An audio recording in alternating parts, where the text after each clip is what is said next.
ہدایت، نصیحت، تبلیغ کی ذمہ داری۔ ایک بات انہوں نے کہا کہ میرے دادا کربلا کے بہت بڑے عالم تھے۔ اب میں تو خیر جانتا ہوں کہ یہ خاندان لواسانی کتنا مشہور اور کتنا پرانا خاندان ہے علماء۔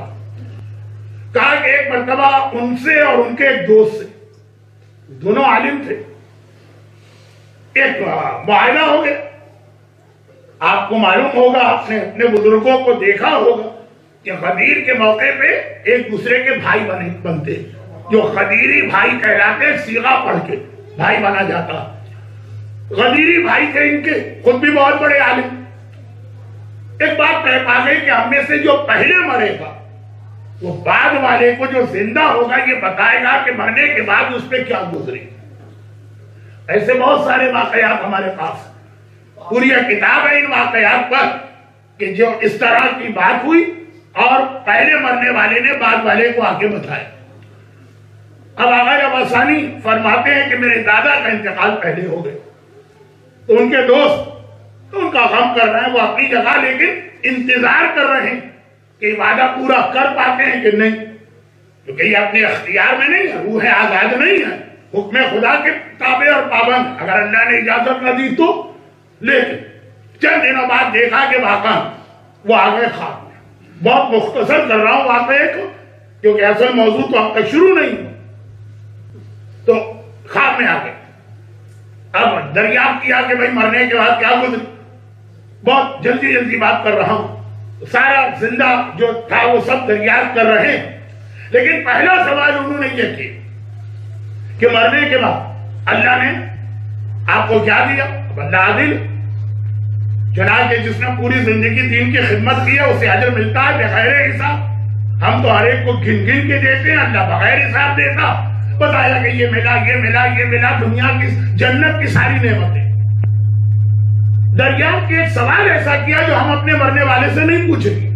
بھئی ہمارے لیے تو اتنا ہی کافی ہے کہ اس کو محل مل گیا اور اسے کوثر مل گئی اور اسے جنت مل گئی اور اسے حوریں مل گئی اور اسے یہ مل گیا، اتنا ہی کافی۔ خواب دیکھنے والا چونکہ خود عالم ہے، کہا یہ بتائیے کہ وہاں جانے کے بعد کوئی دکھ یا غم ہوا؟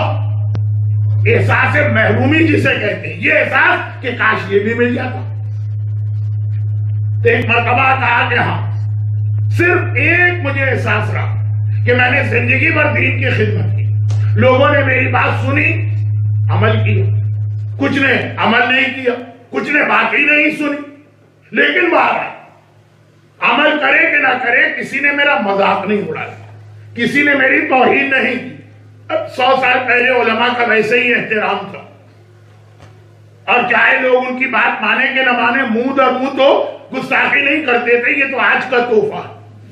چنانچہ جس کو میری بات نہیں بھی ماننا ہے بات سنی، اور یہ میں علماء کی بات کیا کروں، بزرگوں سے پوچھئے گا کہ پہلے ایک محلے کا بچہ پورے محلے کی ملکیت کا ہر بزرگ کو اختیار تھا کہ جہاں کسی بچے کو ایسی کوئی حرکت کرتے دیکھے جو تھپڑ لگا کے کان سے پکڑ کے گھر پہنچ جائے گا، باپ شکریہ ادا کرے گا۔ تو خیر اب وہ ساری پرانی باتیں دہرانا، آپ کہیں کہ جتنے پرانے مولانا اتنی پرانی بات کر رہے ہیں، تو بہت ہی مختصر خلاصہ یہ کہ بس ایک کمی کا احساس ہوتا کہ کاش کبھی میں دین خدا کی خدمت کر رہا ہوتا اور کوئی مجھ سے گستاخی کرتا، کوئی بدتمیزی کرتا، کوئی میرے چہرے پہ تھوک دیتا۔ جو عرب دنیا کا ایک عام رواج ہے کہ کسی کی توہین کرنا چاہے تو چہرے پہ تھوک دیتے ہیں، کوئی برا بھلا کہتا، کوئی مجھے گالی دیتا، کوئی سب کو شتم کرتا۔ یہ تو عجیب خواہش ظاہر کر رہے ہیں۔ یہاں تو اگر کبھی مجبوراً اتنا اللہ کا حکم ہمارے اوپر آیا کہ تبلیغ کرنا بھی پڑے تو بہت ڈرتے ڈرتے تبلیغ کرتے ہیں کہ کوئی ری ایکشن نہ ہو جائے، تعلقات نہ ختم ہو جائے، یہ برا نہ کہہ دے، یہ توہین نہ کر دے، اسی عمل کرنا ہے نہ کرنا ہے، ہماری بات خالی سن لے۔ اور وہاں اتنا بڑا عالم کہہ رہا کہ اس دنیا میں آنے کے بعد اندازہ ہوا کہ کاش کبھی میں دین خدا کی خدمت کر رہا ہوتا اور کوئی میری توہین کر دیتا، کوئی مجھے برا بھلا کہتا، کوئی میرے چہرے پہ تھوک دیتا۔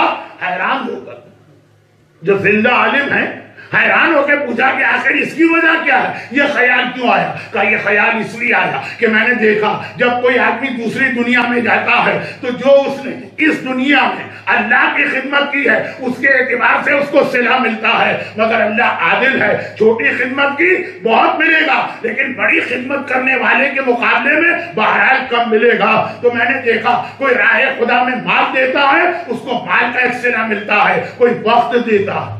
آج وقت زیادہ قیمتی ہے، پیسے اتنے قیمتی نہیں ہیں، ڈونیشن دینے والے بہت مل جائیں گے لیکن سینٹر کی دیکھ بھال کرنے والا کوئی نہ ملے گا۔ کوئی وقت دیتا ہے اس کو اس کا اجر ملتا ہے، کوئی راہ خدا میں اپنی جان دیتا ہے اسے اس کا اجر ملتا ہے، کوئی راہ خدا میں اپنی اولاد دیتا ہے اسے اس کا اجر ملتا ہے، لیکن سب سے زیادہ